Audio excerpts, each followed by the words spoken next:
Alright, welcome back guys. Thanks for waiting. Game 2 has loaded successfully. Everybody's ready to go. Oh, Sonder missing the gold card right there. Looked like that's what he wanted.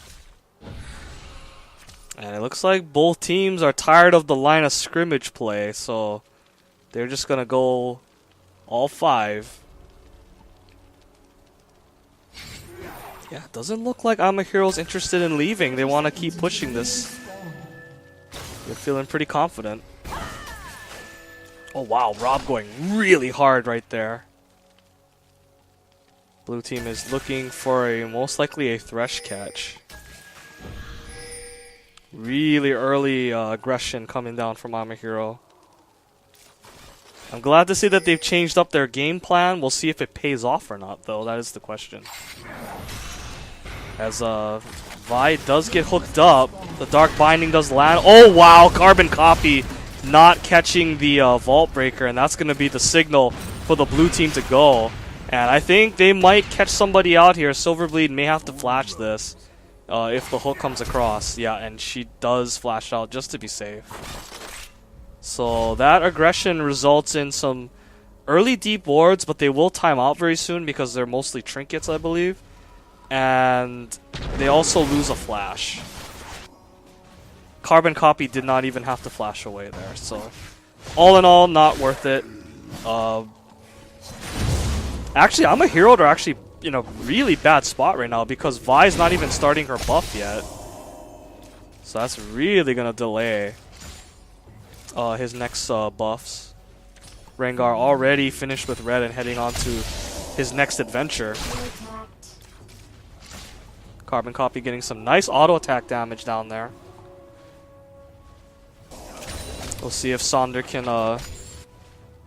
can keep up in this lane. Again, as I said, they did ban out the Orianna in game 1. There must have been a reason for that. And we'll see if Amahiro's bot lane is able to maintain. They went pretty even in the first game, and then with that, a couple of missed calls, misplays, YPBoys really snowballed out of control. So we'll see if they can keep that a little bit tighter this time. Not so many mistakes. On the other hand, we'll see if YPBoys are feeling a little more frisky and want to actually try to start fights here, because they do have Thresh Hook. I mean, Black Shield, you know, blah blah blah, can't touch this, but they might be able to outplay it now if they're feeling confident after game 1. Oh, Lucian does get hooked on. And that's actually a pretty big misstep. I'm surprised that the Black Shield did not come out there. So yeah, if they keep getting exchanges like that, they might start feeling more inclined to fight. We shall see. Kage no Jikoku has a nice fat wave there, and he's playing his aggression pretty well. And is also trying to sustain up with the Call the Meek. Houston getting binded up, but again, Super Awesome is not quite in position to capitalize. DIT has found himself a crocodile in the river. There's a nice passive jump, and that will indeed entice a flash out of Kage no Jigoku. Well played again. Going back to what worked last time, DIT just camping top lane, as Vi has shown no interest in going up there and doing likewise, at least early on. Now I want to make sure that that Vi got both her buffs. Okay, she indeed did. So that's good for Vi. We'll see what he decides to do. I've seen Vi's in this tournament just power farm to level 6 before they gank, and it looks like that's what Rob wants to do. Doesn't look like any lanes are in a position to gank right now. Mid wouldn't be a bad idea, but it looks like Rob has other plans. I think he's just interested in getting his ulti first. Whereas Rengar, with that double buffs, wants to get max value out of it. So here he comes. Gotta believe he's gonna throw the bola. This should force a flash, I believe. Oh, actually he's not gonna do it. Instead he's gonna actually just jump. Oh, but his red buff is timed out though, so he should get away from this. Yes, and he will. Unfortunate that his red buff just timed out, and oh man, while that was going on, Morgana went really low. and went down for first blood. Again, more mistakes by the iMyHero bot lane. This has been their real feast or famine lane in the past, and it's showing again here. Usually the solo lanes for iMyHero are pretty consistent, but you can never really tell what's going to happen bot lane with them. And Rob's style isn't really to camp out bot lane. He does, like I said, prefer to just farm up as much as he can early. But that's going to be really good for YPBoys, as their 80 carry getting fed was what really put the chokehold on iMyHero last game. So he's already starting to propel himself ahead.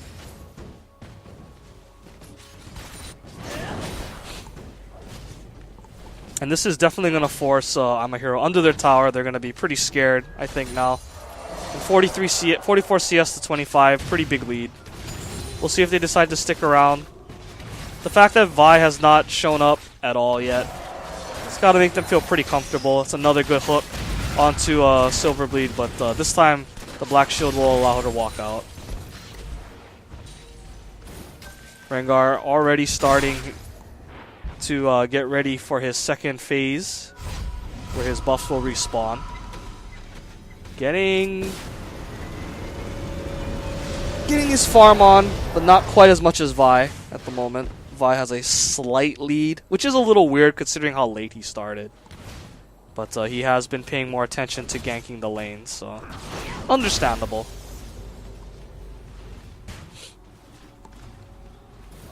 And Kageno Jigoku doing very well top lane, pushing his early advantage. He does do more damage early on. And he seems to have Wally Rice pretty much under control for now. Both top laners do have their ultis available. I don't imagine that Wally Rice will ult onto that. No, and he will not. Vi is level 5, as is Rengar, so their ultis are very, very soon. And then we should start seeing some action. Well, actually, the bot lane for red team recalled again, and that's going to allow blue team more alone time. And you can see right there the BF sword advantage. Looking like patch 4.9 right now. We'll see if he decides to go for the Infinity Edge, or if he goes for something different.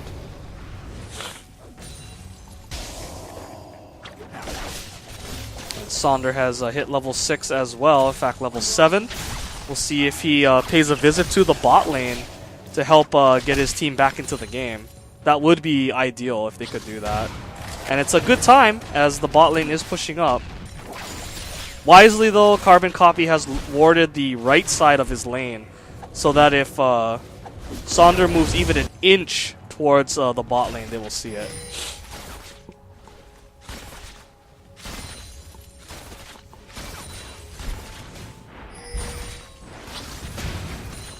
Okay, so Rengar actually took the blue buff for himself, which is a little odd. It's not as productive as blue buff Orianna. Alright, finally some action. Assault and Battery is on deck, but Dragon's Descent is as well. We'll see how this plays out. Oh, okay, that if he didn't root this Predator, that there was pretty much no chance of them getting that, so yeah, that's the end of that gank. Carbon Copy putting some decent damage onto TF, and TF's mana is kind of running low, so he'll have to blue card some minions. Death Sentence going a little bit to the side and a little short right there. And good on the blue team to ward up iMyHero's blue so that they can catch it on the respawn possibly. Looks like TF is trying to pick that up for himself. Taking it very slowly. Again, the lack of mana looks to be kind of impeding his progress as it is respawning, and oh my gosh, that's what happens when you get the correct vision. You profit. World Each Jimmy trying to get the hook on, but it's a little too early as the Black Shield does prevent the CC, but still very, very nicely done by Justin. Really big rocket play right there. Sonder was definitely not expecting that. He's probably like, okay guys, this is warded. But Vi was able to take down Orianna, so that's a good look for her. For him, I should say.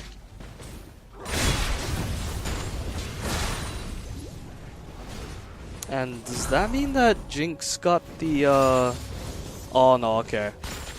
I was actually kind of hoping that that meant that he got the blue buff as well. And there's Sonder coming bot lane as expected. Very nicely done. Not really a whole lot that they could have did other than not be up so far, but I mean, when you're ahead, you want to play up, so that's TF for you. And it does allow his team to get back in the game now with this uncontestable dragon.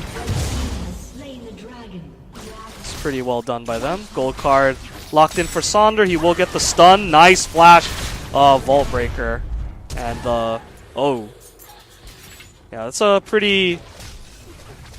It's a pretty nervous flash right there by Super Awesome. He should have known that the ignite would have been enough, as I believe he had already shielded. Might have been concerned about the heal, but not really. I don't think that would have been necessary. Good flash away by Sonder to avoid the death sentence, but a nice answer by Jimmy Eats World to a flash play backwards. And they do manage to pick up something off of that. And that's kind of been what YPBoys has been doing. They've either been, when they're not really far ahead, they've been at least able to answer. If something goes wrong for them, they make sure that something else goes at least a little right. But big props to Kage no Jigoku for amassing a really significant CS lead. 77 to 104 is no joke. That's a lot of extra gold in his pocket. And he's probably sitting on quite a bit. Yeah, he's already sitting on 1,400. But doesn't look like he's going to be able to shop just yet, as Vi is there and wants to fight, but he did pop Dominus already. So we'll see what happens. Here goes the Vault Breaker. It will connect. The denting blows will add up there, and that will at least push him out of lane. Most likely, yeah. And he'll probably have to just teleport back up. I really want to see Sonder make another play with TF bottom, though. That will be really good for them, as they are again playing up. So as soon as that Destiny is off cooldown, I expect him to make a return visit. And it's going to be up to World Eat Jimmy to just be mindful of the TF gank and make sure the Lantern is available for Justin for him to get out. And Super Mega Death Rocket is available, does not choose to use it quite yet. He does not have enough damage. Oh, he might use it now, though. Is he going to fire it? Yes, he does. Well chosen shot right there, and a nice shockwave onto Sonder in the mid lane. Nothing he could really do about that knife cat coming out of nowhere. And doing the 1-2-3 shockwave. Thanks for the gold. YPBoys is really starting to roll now. They're clicking on all cylinders. They've made up the difference of the dragon now, and this gold lead is dead even. With that turret taken, that's going to propel them in the lead by just a little bit. But just overall, they're just looking a lot more coordinated right now. Looking a lot more confident.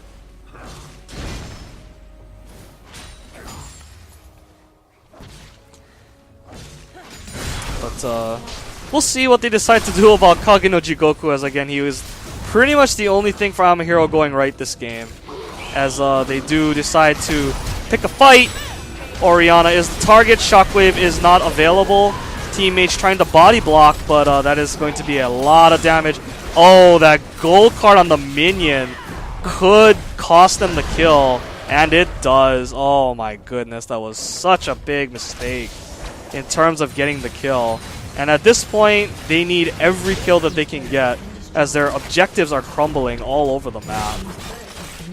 Good job again by YPBoys. When something goes wrong, they just try to take something else somewhere that is not as big of a disadvantage. Silverblade wants to fight this. Not really sure why.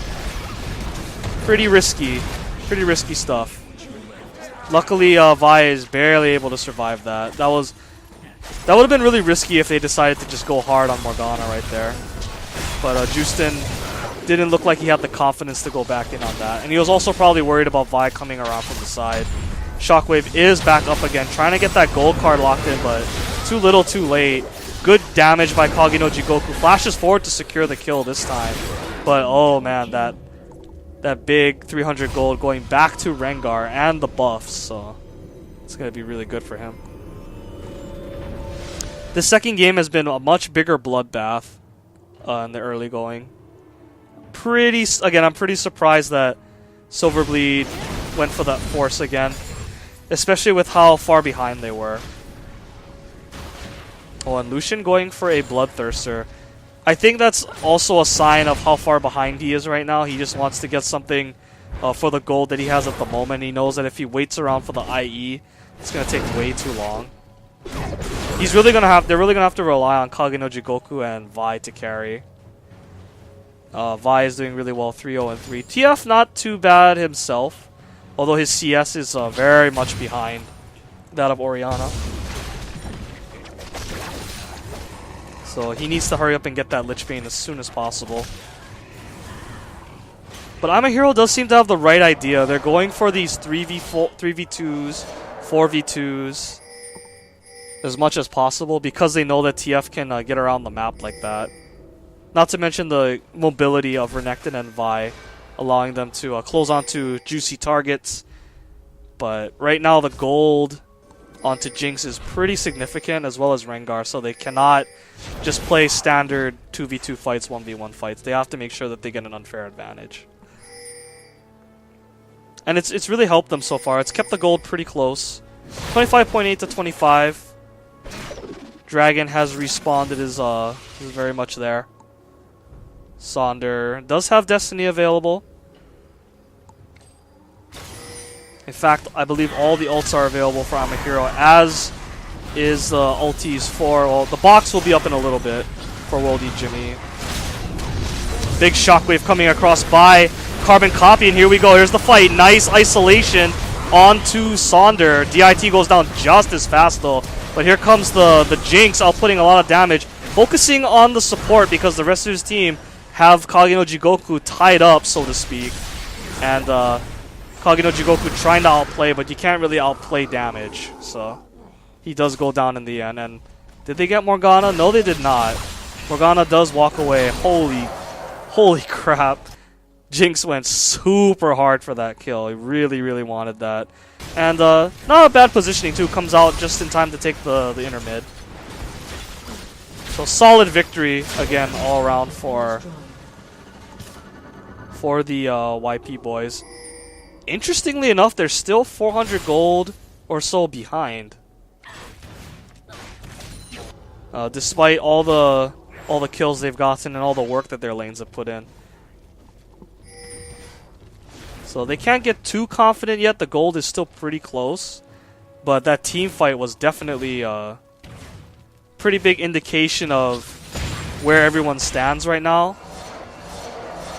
DIT really played the martyr right there going in for his team. Ate a lot of the initial focus, but they did isolate and get rid of Sonder right off the bat, and that made that fight pretty easy for them, I think.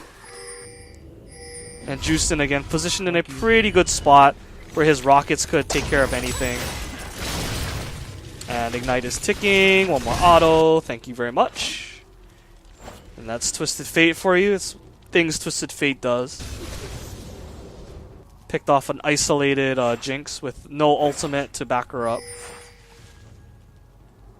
So, well played by Sonder. Takes him out pretty fast. Gets that Lich Bane finally. An item that he desperately needed, needs more damage. We'll see if he picks up a Death Cap next. It looks like that might be his plan. Again, this is the Winners Bracket quarterfinals, the final matchup. The winner will move on to face Radiant Dawn in the semifinals. Then after that, it'll be on to the Winners Finals and a guaranteed spot at the Live Finals, which is coming up in August at the Gamer Expo.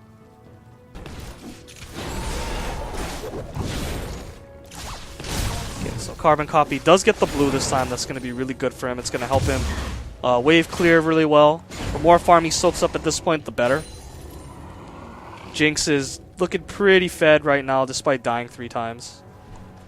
much stronger again on just a whole nother power spike compared to Lucian right now. And I imagine that Lucian's next item will be the Trinity Force, and he doesn't even have any of the pieces yet, so he is effectively crushed right now. He is effectively not a factor. Worldy Jimmy hooking Vi just because, just to be annoying. And Rango looks like he wants to go hunting for TF. That is spotted out by the ward, so he will start running. And Rengar will abandon that chase. But this is YPBoys team comp and laning phase just coming out way better. Jinx is in such a stronger spot right now with the Infinity Edge and the Zeal. Ooh, Silverbleed getting slowed by the Dissonance. Luckily the spell immunity will protect him, but it won't protect Vi. And you are so dead, Rob. Unfortunately. No black shield available for him to be saved. And he also did use his ulti. So without Assault and Battery, this turret is pretty much dead to rights. I do not like Kage no Jigoku going in through that entrance. I mean, he is really tanky, but I don't really think that the blue team cares too much. Kind of a careless step by Wally Rice, though, to get caught up by the traps. But overall, pretty good exchange for YPBoys, if I do say so. Here comes Jinx getting excited, and the hyper carry Jinx starting to put in a lot of work right now. See if he can pick this kill up. Yes, he will pick up that quadra kill. Rengar gonna go down to the tower. Can't run out of range fast enough, but that is going to be a clean ace, and the wave is still there, so they're gonna be able to get this turret and the inhibitor. YPBoys really putting on a show right now. Looking real strong. Red team is so poor right now that they don't even have enough home guards to make this really scary for them, so they're just able to take the inhibitor and walk out no problem. Jinx, realizing how fed she is, knows that she needs to get even more fed. Immediately heading up to soak up that huge creep wave, looks like. Okay, so Carbon Copy getting ulted on, but just deciding to run. And TF wisely not pursuing. Just taking the blue buff. But after that quadra kill, Jinx is sitting on 3.5k gold. This game is pretty much over. I'm just going to call it right now. With Jinx this far ahead, I don't see any way for them to come back for I'm a Hero. Even if they pick off Jinx at this point, it'll probably take up too many resources. In fact, I'm starting to doubt at this point that they'll even have the juice to take her down at this point. Because Kage no Jigoku has kind of been forced to build tank since his team is so far behind right now. It may not show in the gold, but just in between the 80 carries, it's a really big difference. And it's really forcing him to be the wall that he needs to be. So he's not going to be outputting that much damage onto Jinx if he dives onto her. See a pretty big fight tearing on him, the dragon, as Wally Rice ults in. He's pretty squishy though, so he's going to go down. Feed Sonder a kill. DIT also going down, giving Super Awesome some much needed gold. And Worldy's Jimmy goes down in a 2v1. Nice sidestep on the zap. And it's going to force Jinx's flash. That's actually pretty significant that he had to flash that too, as Jinx does not have a gap closer or an escape other than flash. We'll see if Carbon Copy ults here. Yes, he will. Pretty auto pickup onto Morgana, but not worth it as he goes down anyway.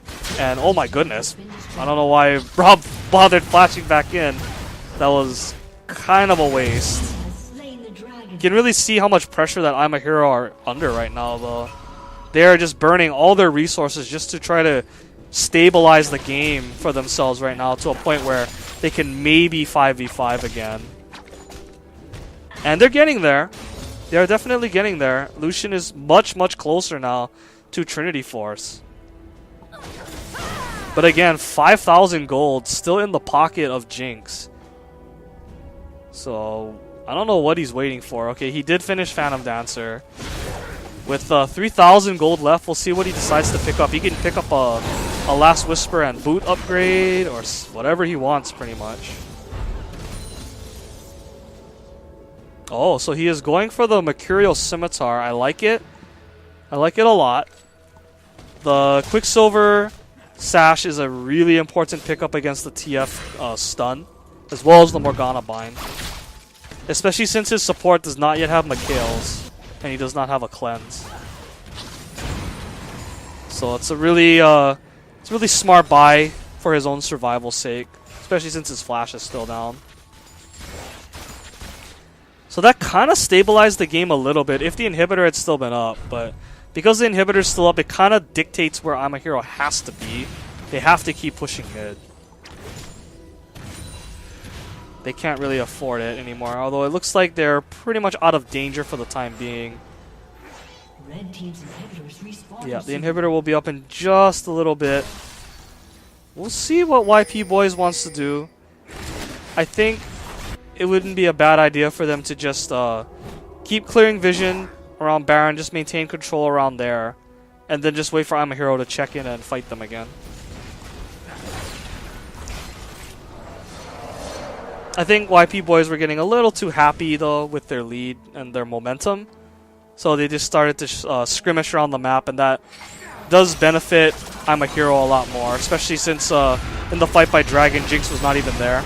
There's the fight onto YPBoys by I'm a Hero. Oh, the rocket actually going really far to the side, but it doesn't really matter at this point, as it was a real big force by I'm a Hero, and they pay for it. They pay for it. Oh, they pay for it dearly. And YPBoys are going to get this inhibitor. I want to see what they decide to do from here. With the 30-minute, not 30-minute, the 20-second or so death timers, they might just keep pushing. Jinx with the rocket launcher is going to put out a lot of damage. Oh, nice hook in by World Eat Jimmy, and that's going to seal the game. That should be it if they keep focusing the turret. Actually, they're not focusing the turret. A little bit of a misstep right there. I think they should have just stopped fighting and just finished the turret off. But nonetheless, the bot lane for I'm a Hero feeding more kills to the blue team, and that's just going to further increase the disadvantage. Jinx finally going down, but at what cost?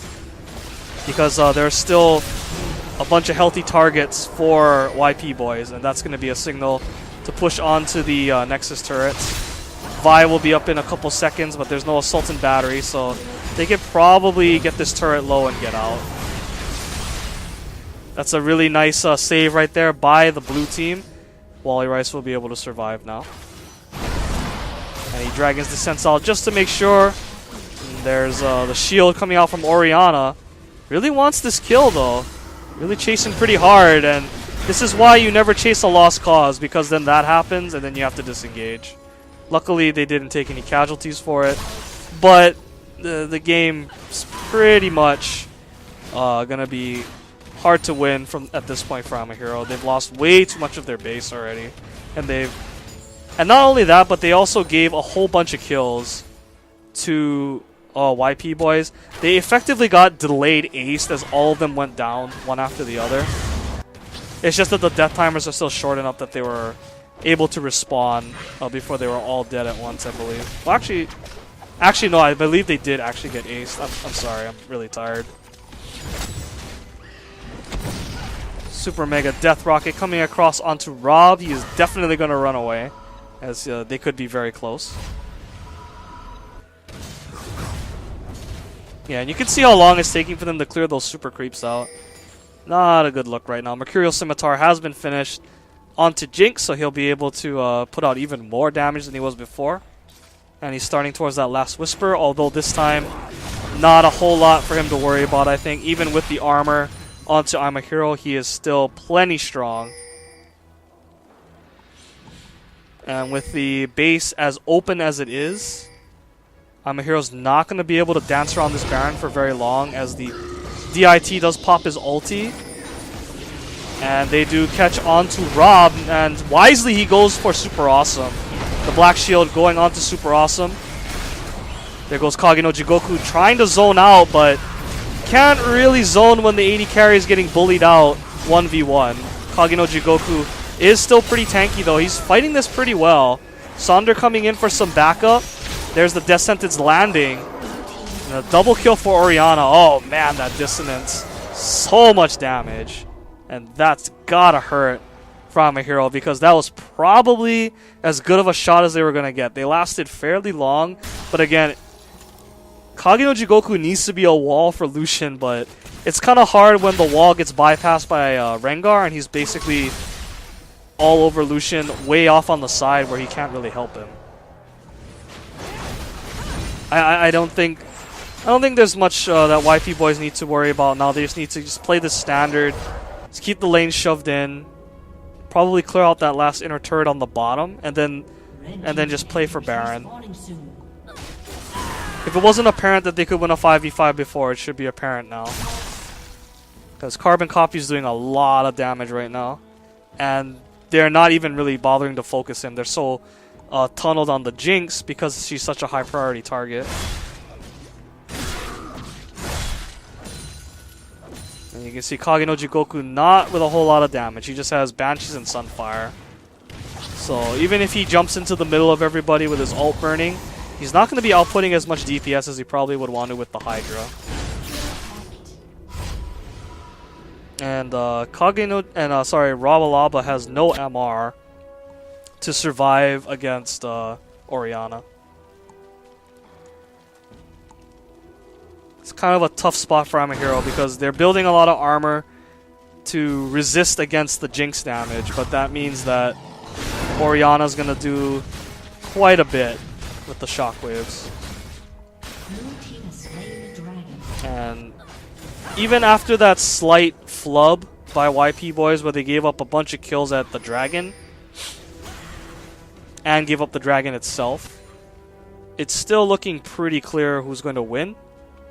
2 completed items, not counting the boots on Lucian, and 4 completed items plus the parts of a 5th for Jinx. So that's pretty dominating. So long as Jinx can stay alive for the initial dog pile onto her in the beginning of the fight, I think she'll be just fine. And this should be YPBoys' game to lose. But we'll see what they decide to do. They are actually not grouped right now, so this does open the opportunity for a chase. They're going to dive onto Justin, but a nice body block by Jimmy Eats World, and that's going to allow him to kite back long enough for his team to get there. Here comes Wally Rice. Still a double kill though for Vi, and there's still 5 members of the I'm a Hero still alive. They gotta watch out for the Shockwave. If Orianna can go down before the Shockwave, then they have a chance, but not fast enough. They do still come out positive, 4 for 3, but oh man, they really gotta respect that Shockwave more and spread out. So they will get the turret off of this, which is nice. And the 80 carry survived. Ooh, just missed that kill right there. So the fact that Lucian with his Trinity Force is still alive is a good thing. However, with the changes to Bloodthirsty, he won't be able to heal up as big as he used to be able to. So they will have to heal in the base.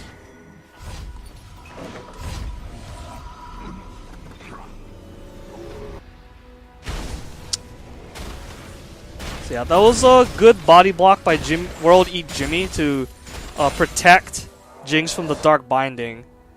Unfortunately, though, they were still able to get him. And I really thought that he had stalled long enough for Blue Team to clean up. But actually, Amahiro played that pretty smart. And they were able to at least keep all their members alive, which made YPBoys, at the very least, hesitant to go hard completely, even though there were a bunch of them that were low. Again, it was just a real unfortunate situation that the Shockwave landed and just erased 2 people. So the goal difference is only about 5k or so. It's still doable for Amahiro, but they're going to have to play really, really well. And quite honestly, YPBoys is probably going to have to make a mistake or 2. Because having an exposed inhibitor is kind of hard to screw up against. We'll see if Amahiro can use their team fighting as their strong suit. It's helped them out in a lot of games in the past. Well, if that Dark Binding had landed onto Jinx, Kage would have definitely went. And the roar from Rengar going to blow the Banshee's Veil, and Kage no Jigoku is not in a good spot as he gets chunked down really hard. DIT flashing away from the culling, and they really got to get some kills. They are taking way too long, and this is allowing for the reinitiate, and that is going to be the game, 100%. The flash forward from Justin gets Rob critically low, but not going to be able to close it out, but it doesn't matter. Half the base is already dead, and that's going to be a guarantee finish right there. Nice repositioning by Justin, who does go down in the end. That's got to make him pretty mad. The courtesy duff at the end by Rob, saying even though we lose, you can still hold this dunk. Well played by YPBoys. I take the set 2-0. I'm a Hero had their chances here and there, just not enough teamwork to get back into it though. That last initiate was a little forced.